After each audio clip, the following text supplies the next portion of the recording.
All right, welcome back, attendees of NOSH Live and viewers at home. Thanks so much for once again joining us. It's time for part 2 of NOSH's Pitch Slam 13 competition. We're going to hear from 3 more sets of founders, some incredible, innovative, and disruptive products.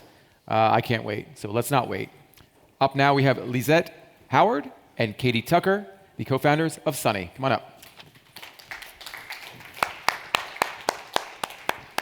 Thank you.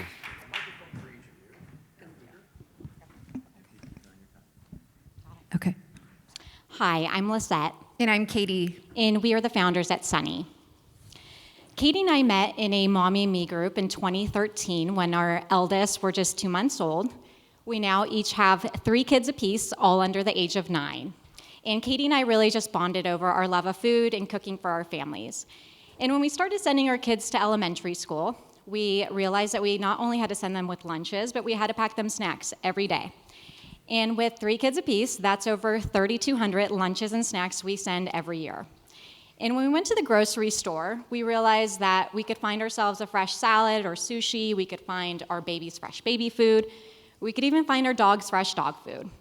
But when it came to our kids, we were still left with a Lunchable. And that space hasn't changed in the last 30 years. For us, the problem really grew outside of the lunchbox. It was from school pickups to sports practices, road trips to airports, always having to sacrifice nutrition for convenience. And we really wanted to create a product that stood for both so that we didn't have to feel guilty about feeding our families. When you walk into grocery store aisles or you go to Big Co marketing, the notion of kid food seems to be a bag of goldfish or a Pokemon branded snack pack that's just full of junk. And we are on a mission to change that. So for us, it all started with choosing the right ingredients. So we swapped out canola and soybean oils with avocado oil and extra virgin olive oil. We swapped out white sugars with coconut sugar and dates. But we also didn't want to create a product that was just masquerading as being healthy, but we actually wanted to stand for nutrition. So we brought in an expert. We brought in Jill Castle, who's one of America's leading pediatric dietitians, and she joined us as an advisor to help us build out the nutrition panels that you see so that when you eat one of our products, you're getting a balance of fiber, protein, and healthy fats. So here's just a quick look at our SKUs. We have 6 SKUs currently, and all of them we're really looking to service everyone in the household. Our focus is on servicing the modern family. And we also didn't want to create a product that was like a quinoa wrap or something that was super unapproachable. So, we make pizza and tacos. We envision our customers, when they dip into a Sunnie, getting all of the nostalgia and none of the junk. So here's a quick look at who we stack up against. All of us are familiar with perimeter snacks or fresh snacks at the grocery store. It's a category that's not new, but it's one that's been low on innovation. And so no one who has kind of come into the market has come in with a product that is clean and has the nutritionist-backed piece of it. That's really the white space that we see filling. So as you can see, we are vegan, we lean into organic ingredients. We are also a nut-free company, so school safe, and we are gluten-free. Yeah, and for us, we wanted to create a product for parents just like us. And that includes not only just the whole family that we know that we're servicing, but we also have a rise in a secondary market that we've noticed, and that is busy snacking adults, which for us has proven what we already knew, which is you never outgrow snack time. The media and social have also recognized our efforts organically, as some refer to us as the Better For You Lunchable, or we've heard comments such as, to be a kid again, if only for a moment. Here are some of our current partners that we are working with. We have Erewhon, Bristol Farms, and Hungry Root. And you'll also notice SpaceX, which kind of goes back to that older, busy snacking adult that we service. Our channel mix is distributed between e-commerce, wholesale, and food service. And next year, we really plan to dig into wholesale, as we've learned from our customers that they really want to find us in the store when they're on the go or add it to their cart. And early next year in Q1, we will be launching our Jam Dipper, which will be our ode to the traditional PB&J. Yes, we have some exciting growth plan for the company. Next year, we will move from 70 points of distribution this year to over 600, and we are looking to expand that even further as we look at 2025. We envision a world where you can find Sunnie everywhere from mainline grocery stores to Costco to Starbucks to Delta Airlines. I mean, we got to upgrade that, right? So that's really our focus. But even as we grow and scale, we are so committed to helping those that don't have access to better for you snack options. And we do that through our Spread Some Sunnie initiative. We support kids with after school snacks. We visit Boys and Girls Clubs through Greater LA and not only drop off snacks, but also give them some nutrition education. Thank you.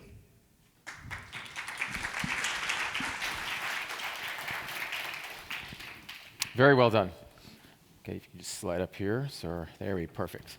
Patrick, all of the nostalgia, none of the junk. I can't imagine you were eating Lunchables as a kid, but maybe I'm wrong. No, I think my dad would smack that out of my mouth. Not enough protein. Not enough protein. No. So what do you think of Sunnie in terms of, but for those who did eat Lunchables and did grow up kind of eating that kind of product, what do you think about this as sort of that upgrade? I think it's huge. I think it's a really addressable market. I literally tweeted this like maybe a year ago. I was like, why is no one tapping into the healthier Lunchables? So I don't know. There wasn't a slide on your guys' margins and gross margin, product margin, et cetera. Obviously, this is a refrigerated product, right? So the shelf stability and the transportation freight is really expensive. So I don't know if you guys want to touch on that a little bit. But the biggest thing is just for a customer that is in middle America, flyover states, et cetera, where the bulk of Lunchables might be going. What's the biggest trade-off, and how much is that opportunity cost? What's the spend that they're going to have to put to get this versus a Lunchable? So currently our margins are anywhere from 26 to 35%, and that's based off of the channel that we're in. We're currently reorging some of our ingredients and going to a manufacturer, and that's going to bring us between 37 to 40%. And then for us, refrigerated's really tricky, right? do you actually make the crackers? We do. Have you guys thought about just white? Have you found a clean cracker on the market? There's another one, I think, after you guys. That was not a dig at Humble Seed. Humble Seed, yeah. No, it's really That for was us. before. It's a cassava flour cracker, so it's a nut-free cracker, and so nut-free is super important to the company. Yeah. Okay. Big piece for us. Yeah. Amit, they had a slide about competitive comparison, and outside of Lunchables, there were some other brands out there. I mean, what do you think about that sort of strategy and how they're looking at that competitive landscape? Well, first of all, I was a Boys and Girls Club kid, and I did eat Lunchables almost every day, and so I'm ecstatic about the product. I think it's amazing that there's now a clean label alternative. I saw this more like a snack than as a meal replacement, and so for me, just given the size versus the Lunchables a little bit bigger, I'm curious. I saw the price point, $4.99 to $5.99. As a if you look at consumers in say Middle America, $5 for a snack per kid. You each have 3 kids, $15 a day starts to add up. So to me, I really think about how do you democratize health and wellness, and I'd love for you guys to share that, because I think some of the other products, while they're convenient and not clean, are still accessible, and I'd love to hear your story on what to do there. Yeah. So the price point is the SRP is $3.99 to $4.99 right now. So it's right in there. We agree with you. We want to make sure that it's available and accessible for families, large families. And we see with scale that as time goes by, when we're able to get the distribution and kind of like that, just general scale, we'll be able to lock in on a price that, again, makes it available to all families. It takes time. This is kind of where we're at now. Yeah, and we're also looking at making them smaller, so a little bit less guacamole, pizza sauce, and shrinking the packaging slightly so that we can get it really towards that $3.99, maybe even lower, so it's more accessible. In the current iteration of the packaging, what are your thoughts, Twee? And we haven't talked about taste yet. How do these products taste? Oh, I love these. I do They're too. really good. I love the pizza one, the guac. They're all really good. I'm excited for the peanut butter one. But with the packaging, I also really liked how clear the messaging was. It wasn't too busy. but it was you clearly communicated that it's a healthy snack for kids. So I really like that. Jason, final thoughts on Sunnie? You know, honestly, I'm at a loss for words. I think everyone's covered everything. I share the sentiment. I think it was a great product. Really enjoyed both SKUs.